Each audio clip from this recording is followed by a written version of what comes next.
Mr. Ambassador, you're considered as one of Donald Trump's close confidants, and you've defended him in the past years.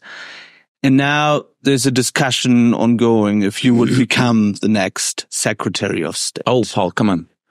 If that's going to happen, we got an election. We're concentrated on the election. If you know Donald Trump, you know that he is concentrating on this election. And so all of that is just silly talk right now. It's what reporters do. They like to figure out who's in, who's out. The reality is I tell my European friends, and I consider you a European friend, you know exactly what you're going to get from Donald Trump. Exactly what you got in the first term. There's no surprises. But would you think German politicians would like you to become Secretary of State under Donald Trump? I don't care what they think. Where this is about America. Look, I have this belief that when we follow Donald Trump's lead and we put America first, just like every other country puts themselves first. I spent 8 years at the UN, 193 countries put themselves first. I've been in tens of thousands of diplomatic meetings with other countries.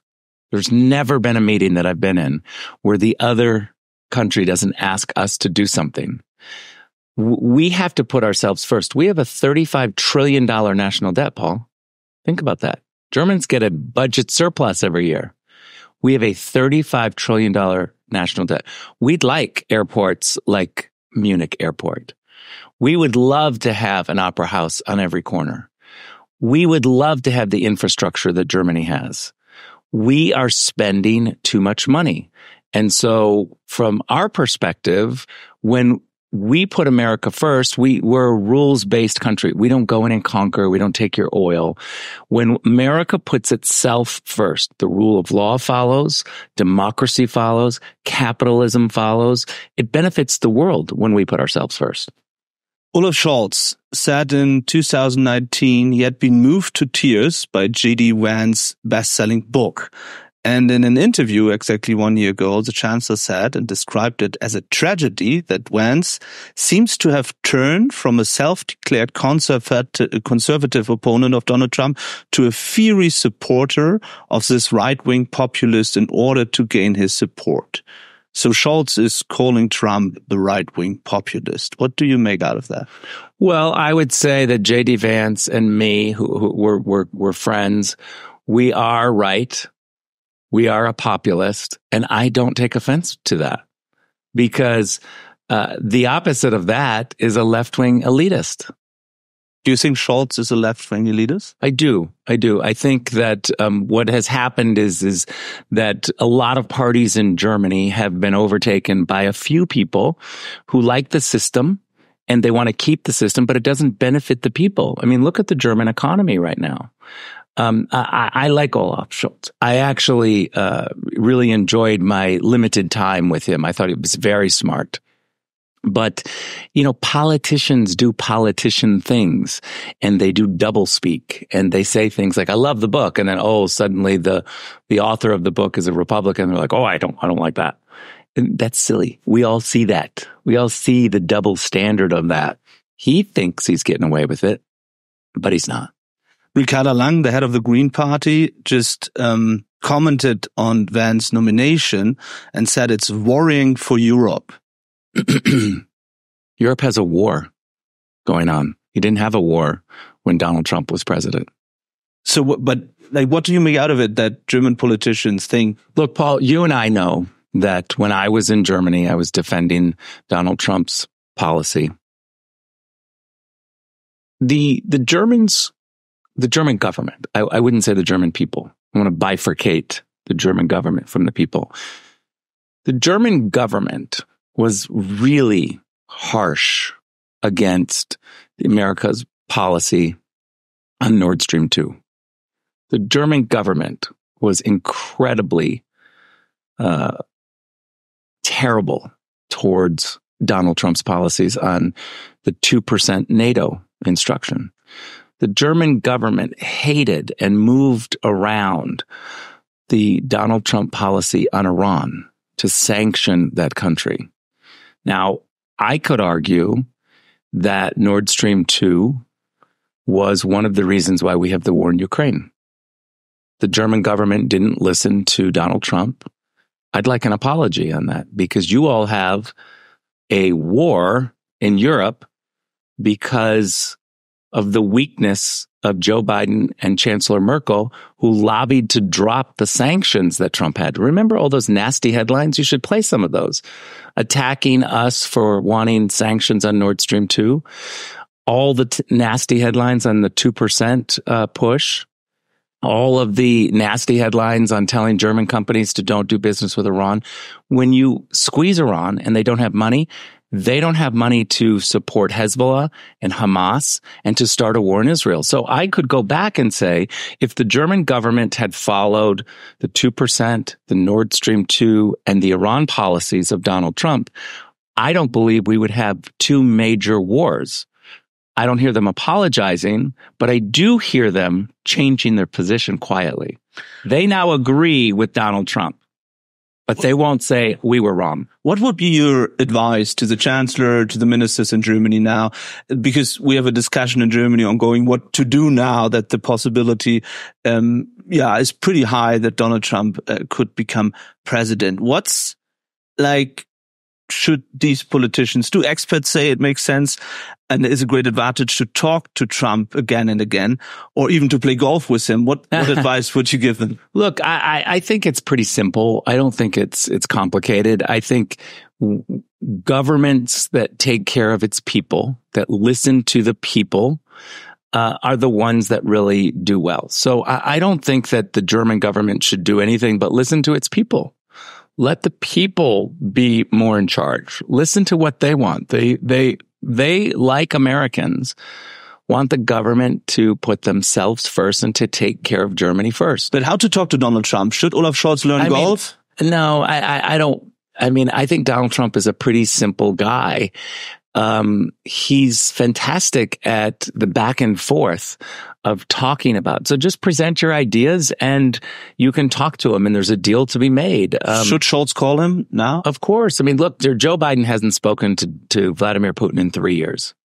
And there's a war in Europe going on because the Russians invaded Ukraine, and the leader of the world, Joe Biden, has not even spoken to Vladimir Putin. I think speaking to people is a tactic. It's not a goal. It's not the solution, but it's how you start talking about the goal and solutions. Before we talk about the war in Ukraine, I would like to focus a little bit more on Germany, because we're wondering what would happen if Donald Trump... You know what would happen. Same as the first term. Becomes president. So what will happen to U.S. military bases in Germany? Look, we're not going to talk about what would happen in a Donald Trump administration specifically, because we're in an election. We're trying to win. But again, there's no secret. There's no secret. I mean, it's exactly what you're going to get from the first term, which is, we want to see American money spent well. We want to take care of the American people first, and we got to somehow deal with this $35 trillion national debt. According to an agreement between Biden and Scholz, U.S. missiles and cruise missiles with a range as far as Moscow are to be stationed in Germany from 2026. Would President Trump stick to these plans? We're concentrated on the election. Donald Trump has said that he will no longer defend defaulting allies. No, that's not true. Let me be clear on that. That's not true, Paul. Okay, but the question was that somebody came to him and said, if the allies said to you, no, we're not going to pay our 2%, then what would you do? Would you still defend them? Now, I know you don't have children, but if you had a child and a child said to you, I know the rule, I'm not going to obey it, do you let him slide? The question was, what do you do if an ally looks at you and says, I will not abide by the 2014 Wales Pledge? There is only one answer that you could give if someone stands up and says, I as a country will not abide by the 2014 Wales Pledge. I'm not going to pay my 2%. Scholz's reaction was, and I quote, any relativization of the mutual assistance guarantee is dangerous? Again, I think the most dangerous thing is undermining NATO and not paying your fair share. If you are trying to pretend like you're a full participant in NATO and you're not paying your obligations, then I think that's very dangerous, to be part of a club and not pay your dues. The slogan at the NATO summit now in Washington was more or less, we must make the alliance Trump safe. That's what people said there. What do you think about it? I think that's what the media said. What do you think about it? I know world leaders. I know members of NATO who are heads of state. And privately, they'll tell you NATO was much stronger under Donald Trump. The NATO states have also decided in Washington that Ukraine's path to NATO is irreversible. Will Ukraine join NATO? Well, first of all, no one can commit the United States to future policies. But no one. You can't tell us that what our policy is in 2028 or 2027 or 2026. You can't do that. That's undemocratic. It's un-American. So we have one president at a time. Joe Biden is the president. He gets to make all the decisions. We have an election in November. We'll see what happens. So let's talk about Ukraine. There was many statements from Donald Trump. The most outspoken was probably that he could achieve peace in 24 hours with sitting down with Putin and Zelensky. Do you really think this is realistic? 100%. I mean, look, Donald Trump had peace agreements between Arabs and Israelis. Donald Trump had no wars in Europe. And I think the reality is that he has what I would call a credible threat. There's a difference between a threat of military action and a credible threat of military action. And the difference is the messenger. So I'm going to give you an example to answer the question. When an evangelical pastor by the name of Pastor Brunson was held against his will in Turkey, it's very disheartening for many Americans. We were very upset by it because this NATO ally was holding a pastor against his will. And we didn't get a lot of action from the Turks. And it bubbled up and finally went to Donald Trump. And he said to Erdogan, if you do not release this pastor, I will ruin your economy starting tomorrow. Now, Pastor Brunson was released by the next day. And I think the difference is that Erdogan believed that Donald Trump was going to do something immediately. But he didn't think that Donald Trump would send a white paper down to the Treasury and to the State Department for a thoughtful process of 3 months to figure out what to do. He knew that the next morning there would be tariffs or isolation or whatever. My point in telling you this story is that there's a difference between a threat of action, whether it's sanctions or military action, tariffs. The difference between a threat and a credible threat is totally known by the parties. And I believe that the Ukrainian leader and the Russian leader absolutely understand that Donald Trump has credibility on these issues. And so, yeah, do I think that he could solve this fast? Absolutely. Let's talk about Putin a little bit longer, because now there were statements coming in from the Foreign Minister Lavrov, who's happy about J.D. Vance becoming... Not what he said. Yeah, well, I describe it. Okay. Becoming nominee. So what J.D. Vance said, he doesn't care about Ukraine and, shouldn't put more money in. Is that how it will go? Okay, first of all, let me correct you. J.D. Vance has never said he doesn't care about Ukraine. And the reality is you should have started this question with me by saying Vladimir Putin announced that he wants Joe Biden for president. He said, I prefer Joe Biden because he is predictable. Goes back to my other point about the unpredictability and the credibility. And you think that was an honest opinion of Vladimir Putin? Well, Why do you think that Lavrov gave an honest opinion about JD? So you're switching when it's convenient. What I'm telling you is that Vladimir Putin went public and said, I prefer Joe Biden because he is predictable. He gave you a reason. And guess what, Paul?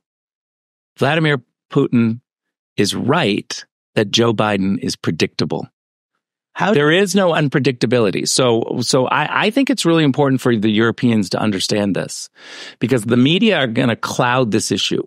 Vladimir Putin wants Joe Biden to win this election because he doesn't want to have to deal with an unpredictable, credible Donald Trump. So when you say to me that Lavrov says something like, oh, JD Vance is on the ticket, he's being nice and he says something, of course, what are they supposed to say? Like, they don't attack it right away. How would you describe the relation between Trump and Putin? Look, first of all, I think you just got to look at the evidence, because Donald Trump is somebody who absolutely is fighting for American safety and looks at threats and looks at friends or opponents, and even enemies. He looks at them and says, I have to do everything I can to keep Americans prosperous and safe. So that's why he crossed the line and went in to see Kim Jong-un. Kim Jong-un was firing missiles, very hostile towards us, threatens where I live in Los Angeles. I know a lot of East Coasters don't really pay that much attention to North Korea. We on the West Coast absolutely have to pay attention. It threatens Los Angeles, where I live. And so I was happy to see the president go in and engage with Kim Jong-un. I wouldn't say that they're friends, but I would say that they talk. And I would say that he's maneuvering to protect Americans. It's the same with Vladimir Putin. Look, Vladimir Putin and his media operation attacked Donald Trump and me consecutively over Nord Stream 2. Constantly. They didn't like that. They didn't want sanctions. It was Chancellor Merkel and Joe Biden who got together and dropped those sanctions because that's what Putin wanted. You can go look at the speeches that Senate Democrats made in Washington, D.C. on this issue. And they literally said, we have to drop these sanctions because if we stick it in the eye of the Russians, it would be more dangerous. Now, Paul, they were flat wrong, because what was more dangerous is weakness. How could peace look like from your perspective? Because when I talk to Ukrainians, they say that Vladimir Putin has no interest for peace, that Vladimir Putin wants full region in Ukraine. Well, that's what he says under Joe Biden. That's what he says under Joe Biden. So here's what I would just say about that. I don't want to get into great details. I haven't talked to President Trump about this. I know you guys are really hungry and you should be pushing us on these issues. But the reality is that I would sit here and talk to you about Michigan and Pennsylvania and how we win for hours and hours. That's what we're concentrating on. So what a peace plan looks like, I haven't talked to Trump. Let me just give you a little bit of my perspective, just my personal. Again, I don't speak for the president. I haven't talked to him about this. This is literally just Rick Grenell's thoughts. I think that there were problems with Minsk and Minsk II, but I think there are some elements there that are good.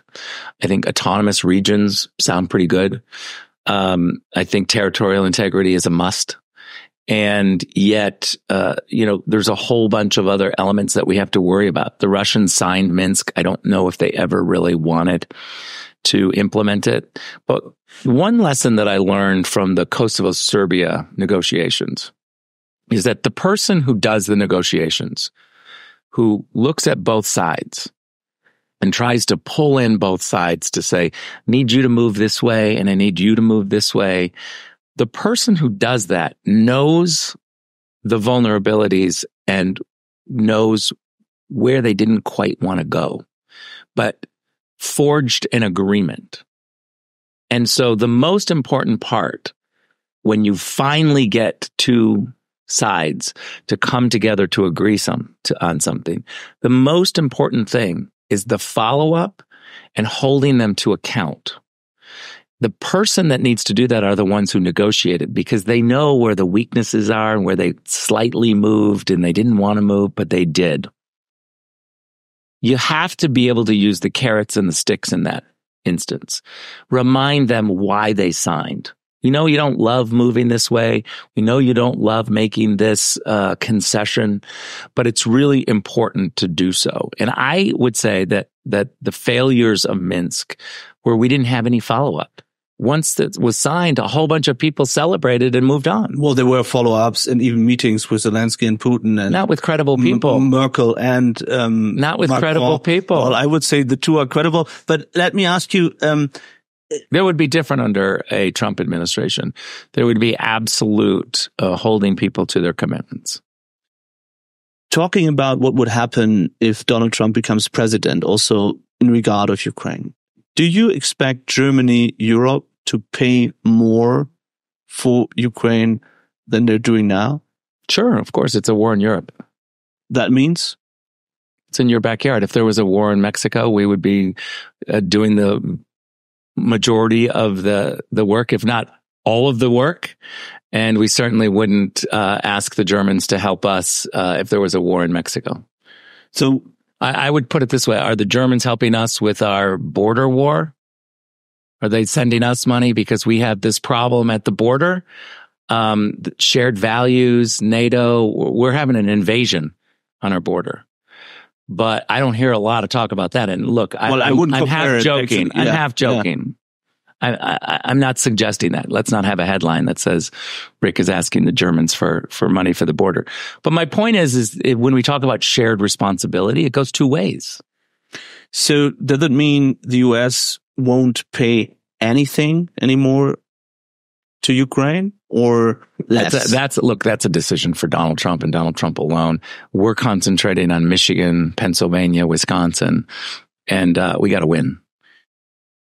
Talking about this, right now there's a kind of open revolt against Joe Biden and the Democratic Party. The majority of Democrats say he shouldn't run. Do you still expect that Joe Biden will run against Trump? First of all, we had an election in this country through the democratic process, the democratic primary. The Democrats chose Joe Biden. The people across this country in all 50 states voted for Joe Biden. What you're talking about is some elites in the Democratic Party in Washington, D.C. that don't like the poll numbers. So they want to throw out what the people voted for. I remember hearing something about undermining democracy, blah, blah, blah. If we're going to talk about undermining democracy, I think throwing Joe Biden off the ticket that he just ran on and just won on should be an outrage of Axel Springer Media. But it could still happen that Joe Biden says he doesn't want to run anymore. Okay, well, that's a separate story. I think he's being shoved off the stage by a lot of elites who are undermining democracy. They voted for Joe Biden. By the way, are you telling me that suddenly in July of 2024, Joe Biden suddenly got dementia? We all saw it last year. They voted for him knowing exactly who he was. They should not undermine the vote of the people. And so I think when you say the majority of Democrats want him off the stage, the majority of Democrat elites, the people still want Joe Biden, the Democrats.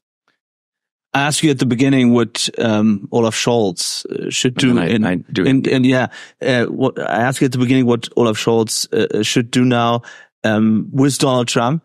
Is there any politician in Germany, this is my last question, who he respects a lot? Who's he? Donald Trump. Look, I love the German people. I mean, I have so many friends who are Germans, and I love the camaraderie that we have. Germans and Americans are a lot alike. German businesses, American businesses are so intertwined. I think the problem is the German government. And I think the German government is just not listening to the people, and that's just my opinion. I think when it comes to Donald Trump, there's no mystery. You just have to deal with him like he's another leader of a country who's fighting for his people. And so talk to them, talk to him, talk to his people if he's elected. I want to make sure that throughout this whole interview that we're really sensitive to the fact that I'm not putting the cart before the horse, as we say in America.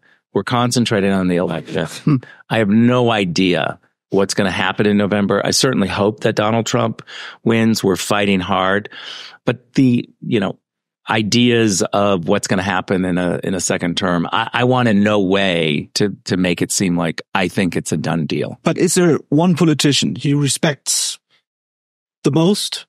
I've said this for a long time, and I really believe it, that Germany has the ability to be Donald Trump's favorite country. It's well run. It's got a great economy. And by well run, I mean the society works, right? It's got great structure, and the people have a strong voice. And the economy can be enormous. It's a very powerful country. And so I would say the person that leads Germany in a way that that pays attention to the people and makes decisions for Germany and doesn't try to, get in other countries' businesses. That's what we're trying to do in America. We're trying to concentrate on ourselves with a $35 trillion national debt. That doesn't mean we're going to go it alone or we're going to be an isolationist. No, I believe that when America puts itself first, the rules-based system is celebrated and everyone benefits from that. We're going to be great partners, but we're going to form coalitions around things like we think Iran should be sanctioned. And so we might try to do it through the UN. If the UN doesn't want to do it, then maybe we would go somewhere else, just like we did in the first term. Form a coalition of the willing for sanctions. We need to be able to rely on our friends to help us on things like that. But we want to not start any new wars. We want to end wars. We want to concentrate on the economy. Donald Trump's tenure is about growing the economy and helping people be prosperous instead of war. But I do think that we're in this cycle where a lot of governments just like to push war as the only option. And I'll leave you with this. It's my last point. It still bothers me very much that for 30 days, 45 days, all we heard from Joe Biden was the Russians are coming into Ukraine. The Russians are coming. The Russians are coming. We have evidence. We have intel. We shared that intel. The Russians are coming. Why didn't Anthony Blinken take his plane and get European foreign ministers to Kiev or Moscow to stop a war? Why wasn't there Well, there was Scholz, there was Macron, there was many trying. It wasn't. We did not have a serious effort of going in and saying, a war is coming. We're going to stop this. Joe Biden, Anthony Blinken, all they talked about is get the money ready, get the war machine going, because we're going to have to help because a war is coming. Do you support what Viktor Orban is doing now? The Hungarian prime minister talking to Putin, talking to Zelensky, talking to Chinese? Well, let me just step away and say, I think talking to people is a really good idea. I'm a diplomat, and I think that the way that you solve problems is through talking. So thank you very much for your time, Mr. All the Ambassador. best, Paul. Thank you.